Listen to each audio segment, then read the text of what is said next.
Hi, welcome to Murderize. We're delving into the minds of the most unexpected killers. Today, we're counting down the 10 most dangerous and notorious crimes committed by teenage girls. Okay, so for the first case, picture this. It's 1:30 a.m. on a quiet Pennsylvania street, the kind of place where nothing ever happens. Then, a 911 call. The voice on the other end isn't frantic. It's calm. It's a child. She says, "I just killed my sister." Just like that. Matter of fact. When police arrive, they find the suspect. 14-year-old Claire Miller. Her sister Helen was 19. Here's the impossible contradiction your brain rejects. Helen had cerebral palsy. She was nonverbal, used a wheelchair, and needed help with everything. She was the definition of vulnerable. And the person tasked with her care, her own sister, was the one who ended her life. A child killing a child. A caregiver killing the person they were meant to care for. It's a paradox of flesh and blood. How does that darkness live inside a girl who should be worried about homework? Let's talk about Helen. Not as a victim, but as Helen Miller. She was 19. Her body didn't listen to her. She couldn't speak her joys or fears in a way we'd easily understand. She needed help with the most basic human things. But she wasn't defined by that. Her sister described her as peaceful and gentle. You can feel that, can't you? A quiet soul in an uncooperative body. Her world was her family, her home, the care they provided. She was utterly defenseless. She couldn't fight, scream, or run. Her entire existence relied on the trust that her loved ones would keep her safe. That's the core of it. Her life depended entirely on the goodness of others. Her family was that goodness, the wall protecting her. To think the ultimate harm came from inside that wall. It shatters your faith. Helen's story is a reminder of the most fragile innocence, the kind we have a duty to protect. That duty was broken devastatingly. Now the cold, hard fact. The pivot from tragedy to crime. According to the district attorney, the weapon was a large hunting knife from the family home. Let that sit. This wasn't a push or a shove. This involved retrieving a large, lethal weapon and using it on her sister. In their shared home, that detail changes everything. It shifts the event from a possible impulse into something else entirely. Something far more premeditated and difficult to comprehend. A large hunting knife. That's the factual gut punch, grounding this nightmare in a terrifying reality. So, you look for the cracks, the missed warnings. With Claire, it's hazy. No big outbursts, no violent posts. But you have to wonder, what was happening inside a 14-year-old mind under that constant, unending caregiving pressure? She's a kid. She should be thinking about TikTok and crushes, but her home life was a 24/7 care facility for her profoundly disabled sister. That's a massive weight for an adult, let alone a teenage brain swimming in hormones. Were there signs of resentment? Quiet anger dismissed as teenage moodiness? Did she ever tell a friend, "I wish my life was normal," or "I hate my sister"? Comments you'd shrug off in any other context, but here? Were those the red flags? Was she crying for help in a way nobody heard? Or did they hear it but not understand the depth? That's the terrifying power of hindsight. You look back at a normal Tuesday and think, was that the day? If someone had asked the right question, could this have been prevented? That what if haunts forever. In the end, Claire was initially charged as an adult, a 14-year-old in adult court. But the system pivoted. Her case moved to juvenile court. She was adjudicated delinquent and committed to a treatment facility until she's 21. That's the ending that leaves you staring at the ceiling. It's not clean. The focus became rehabilitation, not life in prison. And it leaves a massive lingering question. What is justice here? Is she a cold-blooded murderer, deserving punishment? Or is she a profoundly sick, broken child, a victim of a circumstance she couldn't handle, and a mental health crisis that exploded violently? This case forces us to look at the immense, silent pressure on young caregivers, the support systems that aren't there, the mental health resources that are too hard to get. It asks where the juvenile justice line is. Do we punish, or do we try to fix what's clearly broken? Claire's story is a mirror. It asks what we value more, pure punishment or the difficult, messy, unsatisfying work of healing. I don't have the answer. I don't think anyone really does. And that's what sits with you, long after the facts are told. Up next, a case that feels like it was ripped from a horror movie script, but was tragically, horrifyingly real. This is the story of the Slender Man attack. Okay, so imagine this. It's a sleepover. That's it. A classic all-American sleepover.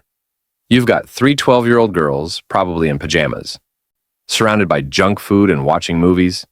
It's supposed to be one of the safest, most innocent scenes you can possibly picture. But then, two of the girls convince the third, their friend, to play a game. They lure her into the woods. And this is where the scene it fractures, it shatters. Because this wasn't a game. One of the girls, Morgan Geyser, holds the victim down. The other, Anissa Wire, encourages her. And then, Morgan stabs their friend. Not once, not twice, but over and over again.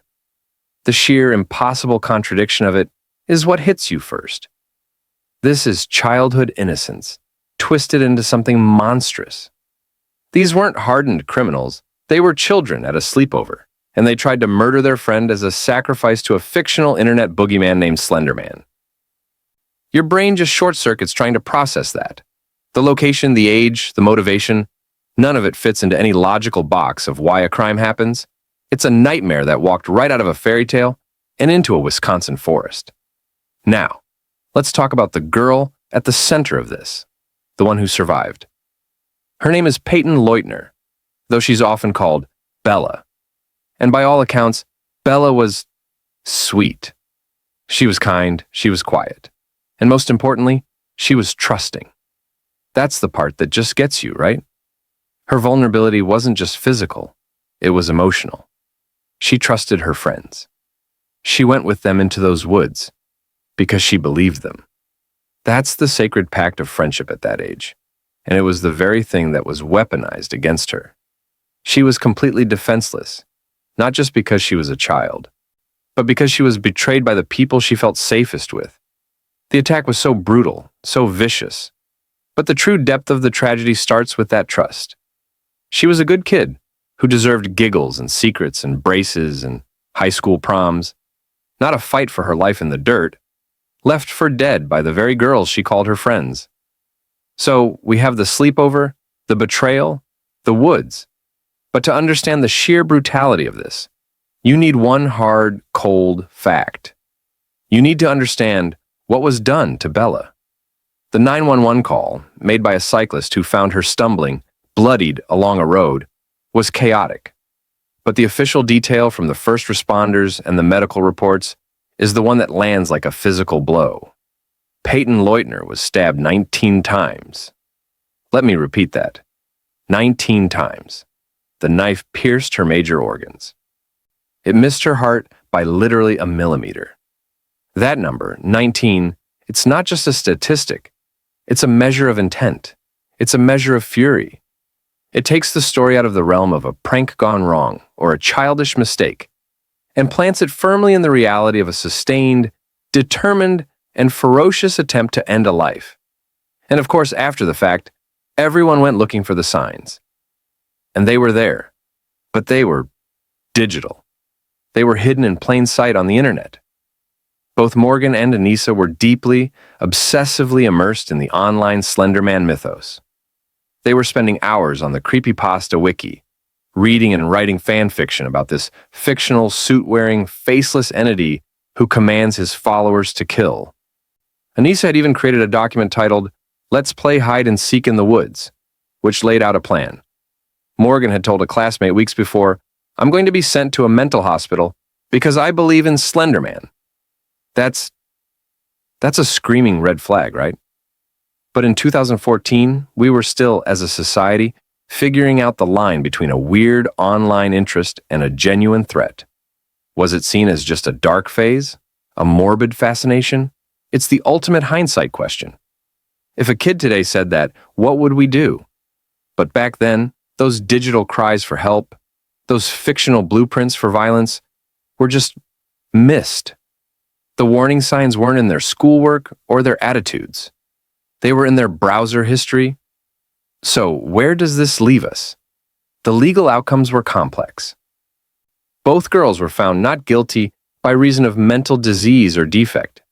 Anissa Weier was released in 2021, and Morgan Geyser, who was diagnosed with early-onset schizophrenia, remains in a mental health facility. But the real, lingering question this case leaves us with is bigger than the courtroom. It's about the digital world we've built for our children. This was a crime born not from a broken home or abuse, but from the unfiltered, unmonitored consumption of online horror. It forces us to ask, what is our responsibility as a society and as parents in the digital age? How do we protect young, impressionable minds from the dark corners of the internet when those corners are just a click away? The Slender Man stabbing isn't just a story about two disturbed girls.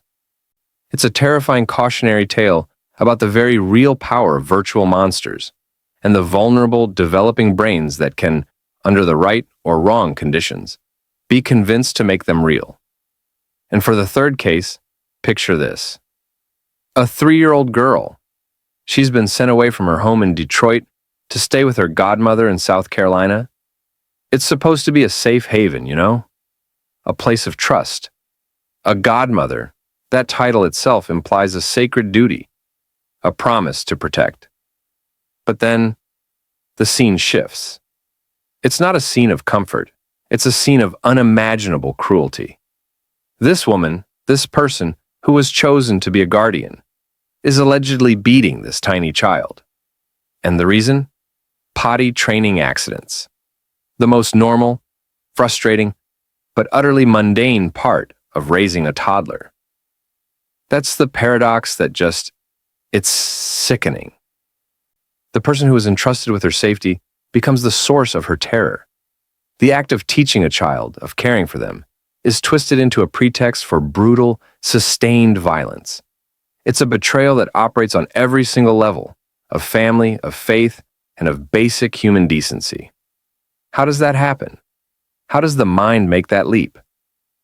Let's center this story where it belongs, on the little girl whose life was taken. Her name was Serenity Richardson. And just saying her name, Serenity. It evokes such a sense of peace, doesn't it? And she was just 3 years old. 3. Think about what that means. Her entire world was so small, so dependent on the adults around her. She was at an age of complete vulnerability, sent to live with someone who was supposed to be a second mother. She was learning to use the potty, for goodness sake. That's a phase of life defined by helplessness, by occasional accidents, by needing patience and gentle guidance. She had no way to defend herself, no way to run away, no way to even articulate the horror she was enduring. Her vulnerability was total.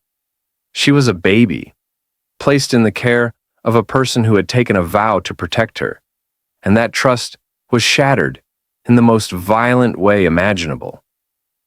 We have to pull back from the emotion for a second and look at the cold, hard evidence. The details that came out in the investigation they're graphic and they're crucial to understanding the severity of this.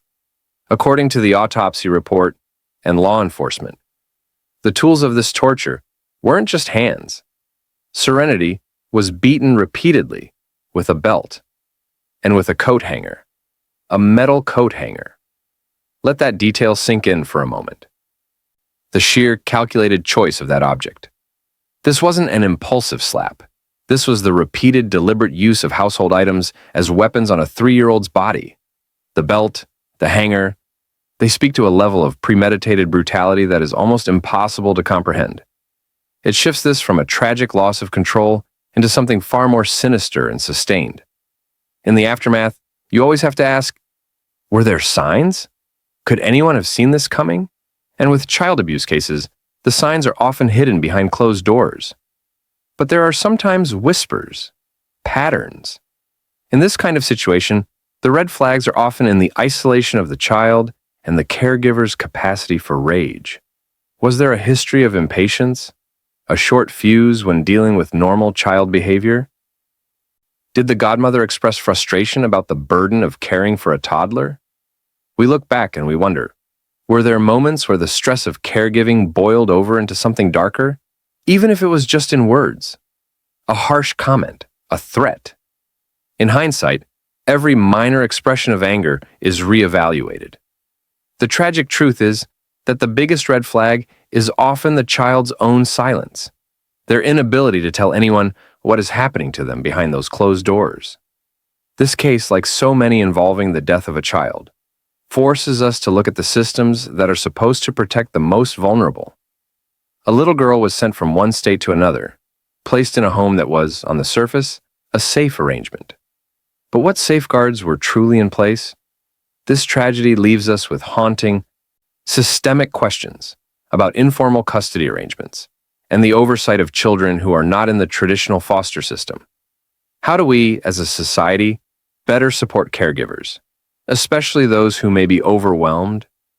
How do we create communities where children are seen and heard, and where signs of abuse are recognized and acted upon?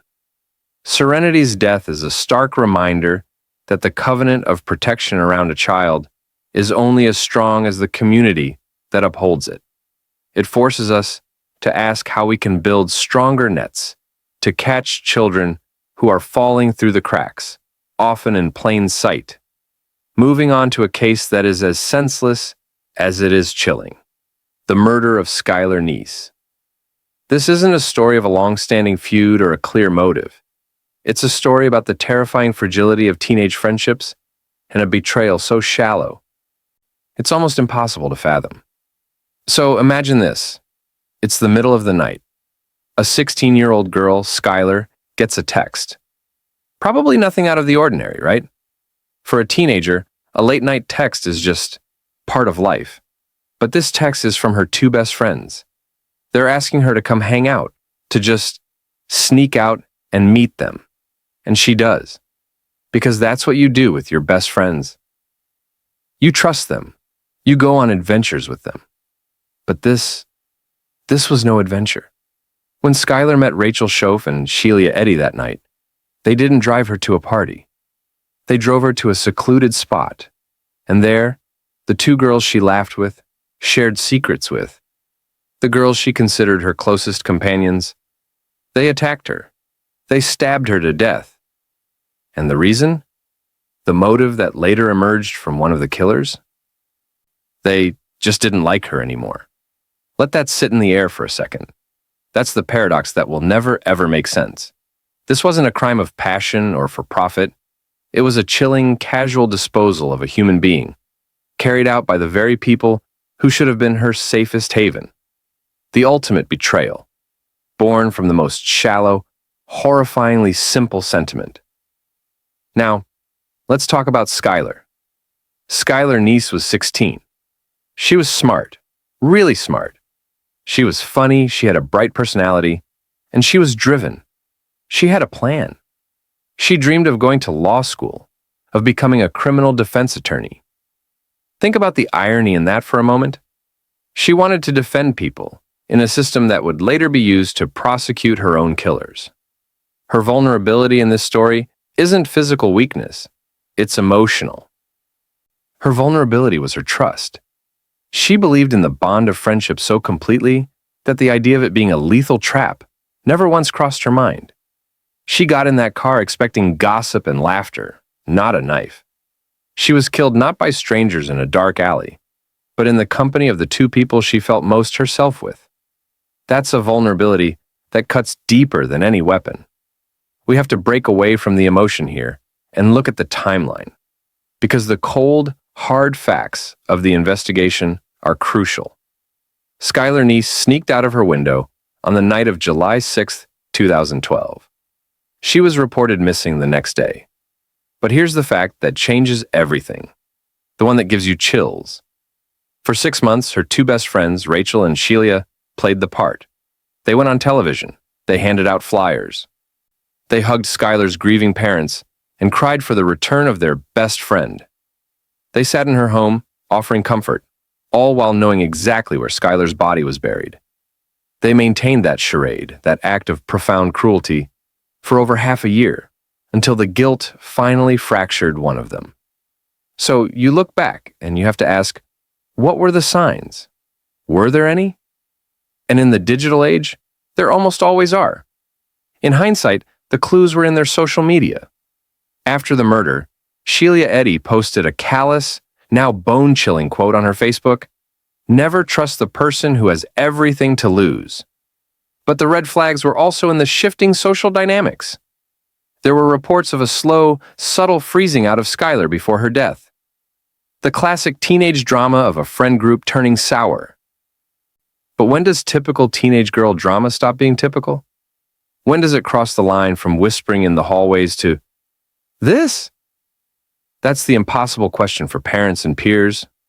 We dismiss so much as just kids being kids. But this case forces us to wonder where that line truly is, and if we're equipped to see it before it's too late.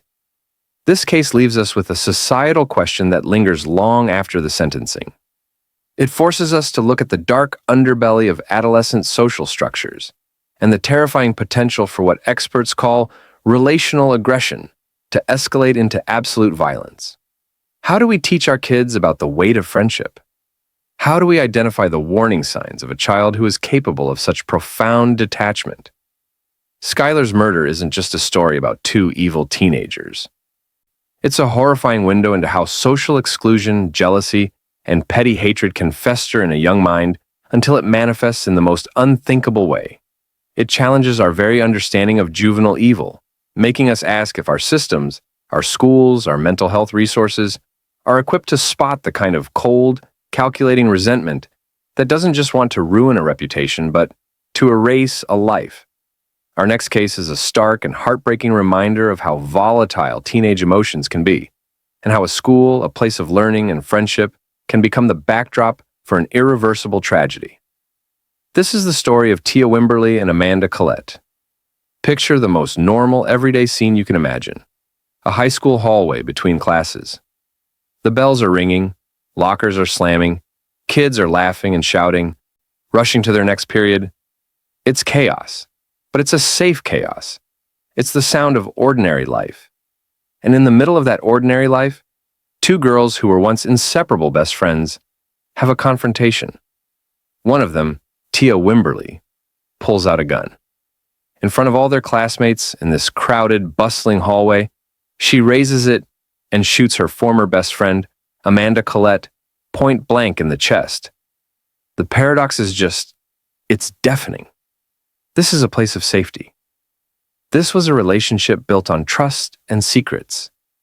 And it ended with a bullet, fired not by a stranger but by the person who supposedly knew her best. The shift from friendship to murder happened in the space of a heartbeat, in the most public of places, for one of the most intimate of reasons. Let's talk about Amanda. Amanda Collette was just 15 years old. She was a student at Dillard High School, and by all accounts, she was popular, well-liked, and full of life. She was a member of the marching band. Think about the energy and camaraderie that involves. She was a kid in the middle of everything, navigating the complexities of high school, friendships, and her own identity. Her vulnerability here wasn't physical. It was emotional and situational. She was in her school, a place where she should have been focused on algebra and band practice, not on defending herself from a lethal threat. She was vulnerable because she never could have anticipated that a rejected romantic advance from a former friend would translate into a death sentence in a crowded hallway. She was just a teenager, trying to figure out who she was, and she paid for it with her life. Now, to understand the cold, premeditated nature of this crime, you have to look at one hard, factual detail. This wasn't a spontaneous fight that got out of hand.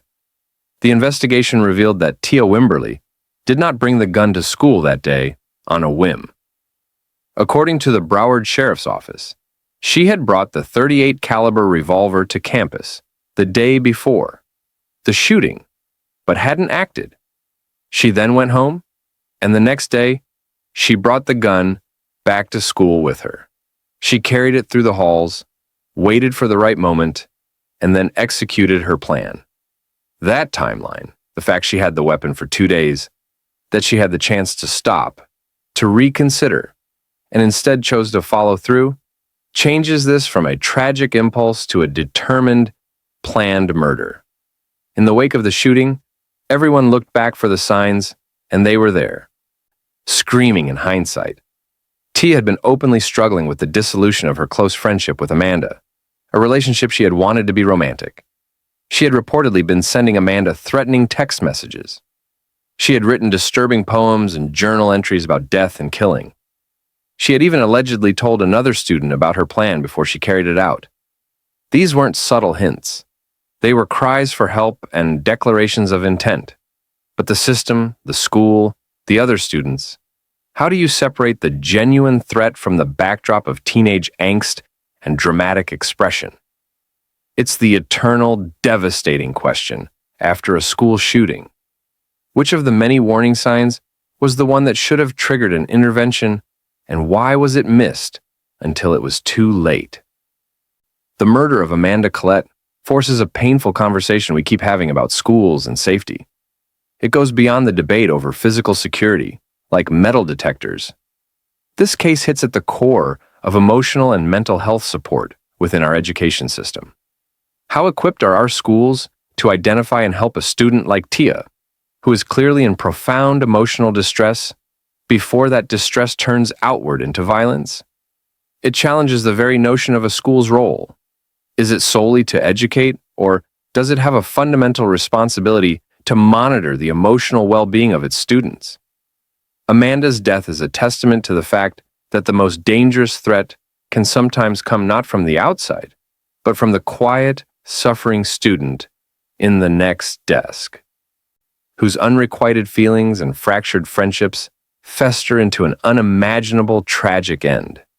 It leaves us asking if we're doing enough to listen, truly listen, to the cries for help before they are silenced by a gunshot.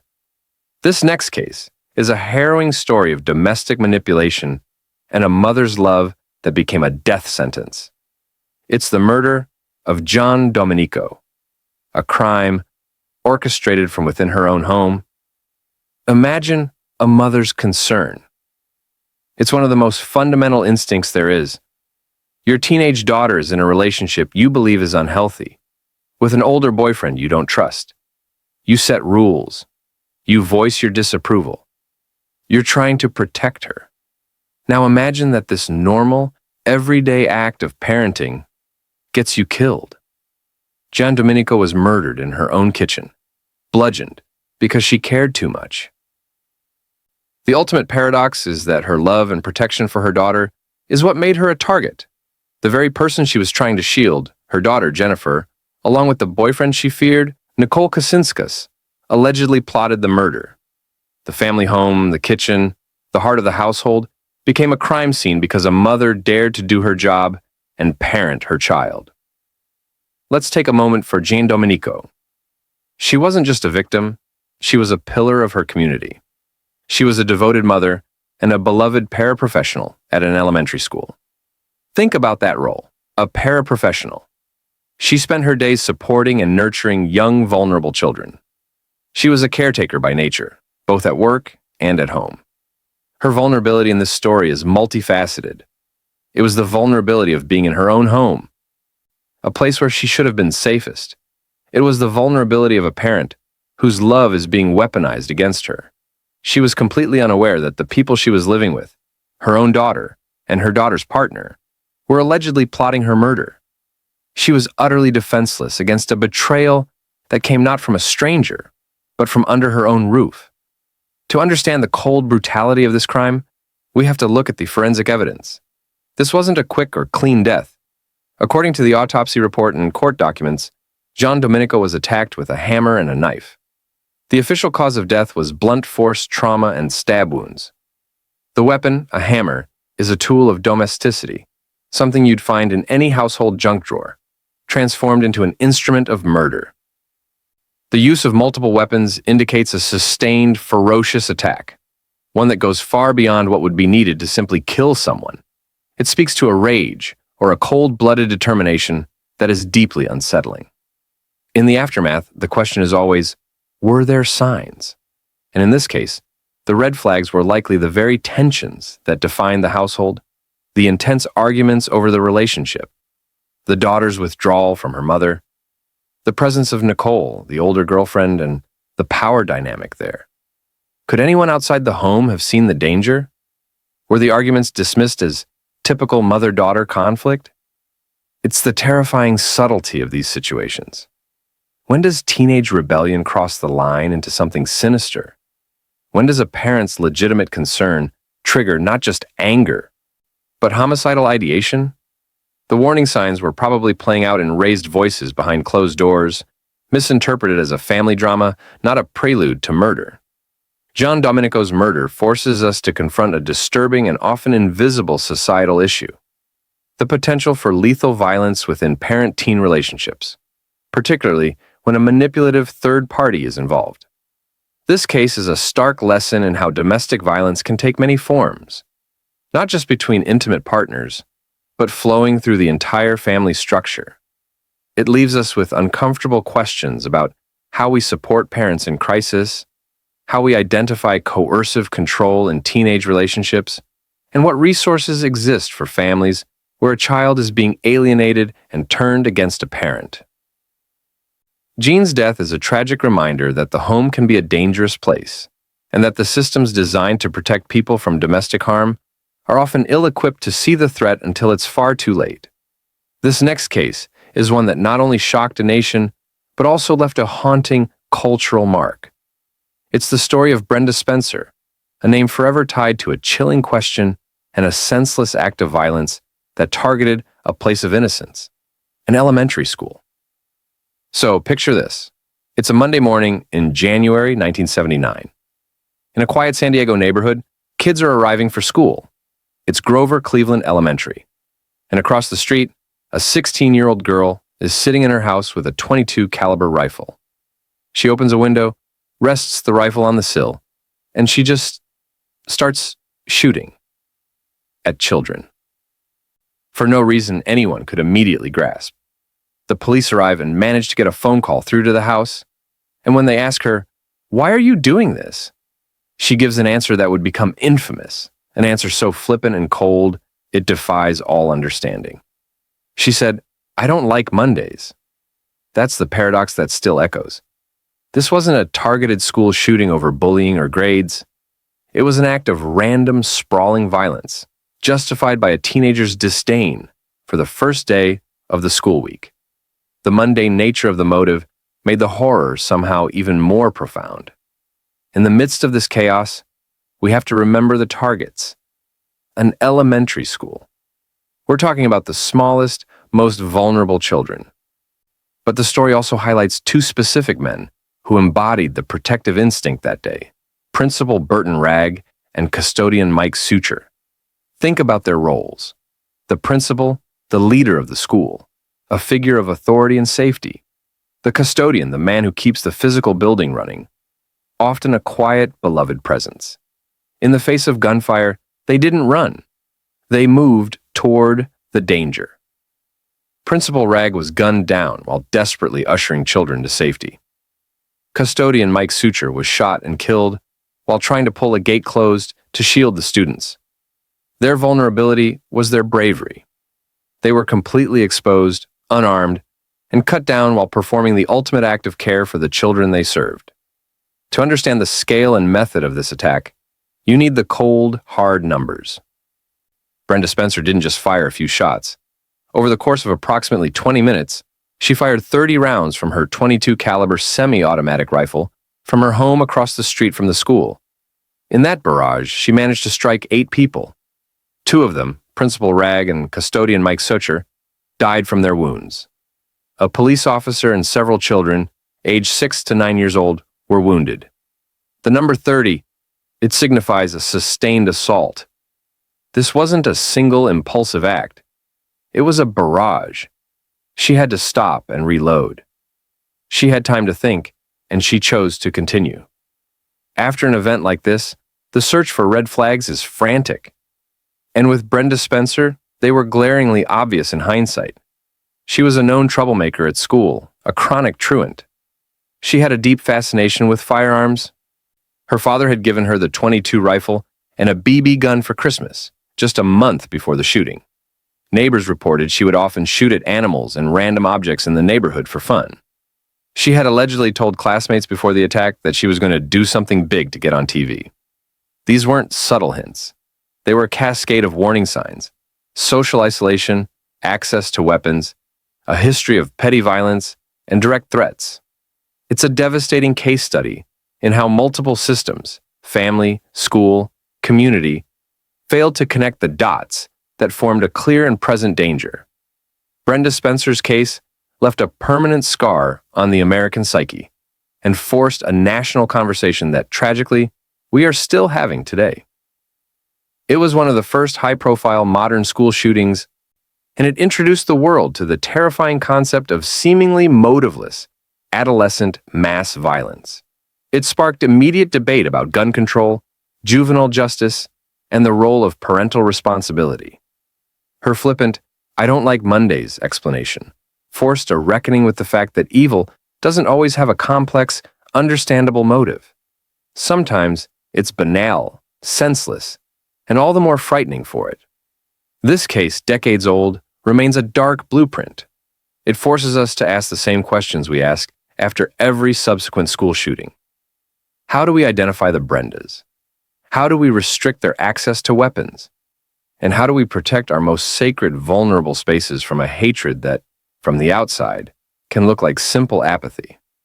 This next case takes us to the suburbs of Canada, into a home where teenage greed and resentment festered into one of the most cold-blooded acts of matricide imaginable. This is the story of the Bathtub Girls. Imagine the scene. A single mother, Linda Anderson, is at home with her two teenage daughters. She's had a drink, maybe she's passed out. And her daughters, the two girls she gave birth to, raised and loved, see this not as a moment of concern, but as an opportunity. They don't call for help. They don't put her to bed. They make a conscious, calculated decision. They drag their own mother's unconscious body into the bathroom. They put her in the bathtub, and they hold her under the water until she drowns. The paradox here is so profound it's almost biblical.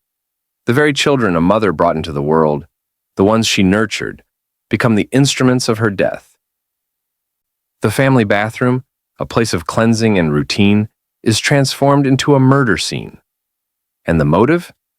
It wasn't a moment of rage. It was a long-held plan to remove what they saw as an obstacle to the life they felt they deserved. To understand the full tragedy, we have to look at Linda Anderson. She wasn't a perfect mother. She was a deeply human one. She was a single mom of 3, battling alcoholism and significant financial difficulties. She was struggling. Her vulnerability was her addiction, her circumstances, and her trust in her own children. She was in a weakened state, both emotionally and physically, and she was in the one place she should have been safest, her own home with her daughters. She was defenseless not because she was weak, but because she never could have conceived that the greatest threat to her life was sitting at the dinner table with her every night. Her trust was her ultimate vulnerability. The cold, hard fact that defines this case is the method. This wasn't a poisoning or a shooting that happened in an instant. The official cause of death was drowning. But the specific horrifying detail is that it was a deliberate drowning in a residential bathtub. The girls had to physically maneuver their mother's body, submerge her, and hold her there while she fought for her life. It was an intimate, hands-on, and sustained act of violence that required cooperation and determination. This method removes any possible claim of an accident or a momentary loss of control. It was a wet, brutal, and terrifyingly personal way to die at the hands of your own children. In the aftermath, the warning signs became painfully clear. The daughters, then 15 and 16, had developed a deep-seated resentment toward their mother's struggles. They were obsessed with a materialistic lifestyle she couldn't provide. They saw her as an embarrassment and a barrier. They had allegedly been planning this for months, even researching methods.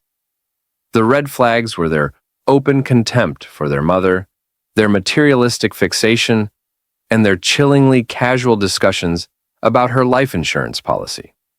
To an outsider, it might have sounded like typical teenage ingratitude and dramatics. But in hindsight, that dismissive attitude, that viewing of a parent as a mere obstacle, was a glaring indicator of a profound moral detachment that festered until it became homicidal. The case of the bathtub girls forces an uncomfortable societal conversation about the extremes of adolescent materialism and the potential for profound moral disconnection in the teenage psyche. It asks us where the line is between normal teenage selfishness and something far more pathological. This wasn't a crime born of abuse or neglect in the traditional sense. It was a crime born of entitlement. It leaves us questioning the values we are implicitly and explicitly teaching our children in a consumer-driven culture. How do we instill empathy and gratitude when they are constantly bombarded with messages that equate happiness with possessions? The case serves as a chilling reminder that the most dangerous threat to a family can sometimes be a toxic blend of resentment and greed, festering silently in the room next door. This next case is a devastating story of a mother's protective love colliding with teenage rebellion in the most tragic way possible.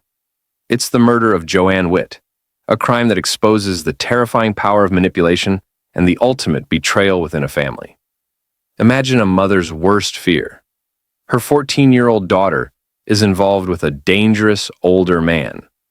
So, she does the one thing any responsible parent would do. She goes to the police. She files a report, hoping the law will help her protect her child. Now, imagine that this act of protection is what signs her death warrant. Joanne Witt was brutally murdered in her own home because she tried to save her daughter. The ultimate heartbreaking paradox is that her love and vigilance, the very things that defined her as a good mother, made her a target. The person she was trying to protect, her own daughter Tyler, allegedly conspired with the boyfriend she feared to plan the killing. The family home, the place she worked to keep safe, became the scene of her execution for doing her duty as a parent. Let's take a moment for Joanne Witt. She wasn't just a victim. She was a pillar of strength and intellect. She was a loving single mother and an accomplished engineer for the California Department of Transportation. Think about that. A woman dedicated to building and maintaining safe infrastructure for the public, who couldn't secure safety within her own walls. Her vulnerability was her love for her daughter. She was vulnerable because she was fighting a battle against a manipulative influence she couldn't sever. She was in her own home, the place where she should have had control, completely unaware that the child she was fiercely trying to protect was allegedly plotting with the very danger she sought to eliminate. Her trust and her maternal instinct were used against her in the most cruel way imaginable. To understand the cold brutality of this crime, we have to look at the forensic and legal facts. This was not a simple or quick act. According to court documents, Joanne Witt was attacked with a knife. The official cause of death was multiple sharp force injuries. The weapon, a kitchen knife, is a common household object, turned against the woman who owned it. The number and nature of the wounds indicated a sustained, frenzied, and overpowering attack. This level of violence goes far beyond a single fatal stab. It speaks to a rage and a determination to ensure she was silenced permanently. A direct and brutal response to her attempt to involve the authorities. In the aftermath, the question screams, were there signs? And they were undoubtedly there, playing out in the open. The intense, inappropriate relationship between the 14-year-old daughter and the older boyfriend was the giant flashing red light. Joanne had recognized it and acted. The daughter's likely hostility and withdrawal following the police report, her alignment with the boyfriend against her mother. These were critical indicators. The warning signs were the very conflict that precipitated the murder. A parent correctly identifying a grave threat and a child, under the sway of that threat, turning against her. It's the terrifying dilemma for parents. When you intervene to protect your child, you risk alienating them, but no one should ever have to fear that alienation could turn lethal. Joanne Witt's murder forces a painful examination of the systems meant to protect families. She did everything society tells a parent to do. She identified a predatory relationship and reported it to the police. Yet, the system could not protect her from the retaliatory violence that followed. This case leaves us with haunting questions about the resources available for parents in similar high-risk conflicts with their manipulated children. How do we support a parent when the child becomes the weapon of their own destruction? It highlights the limitations of a legal report in stopping a determined, intimate threat.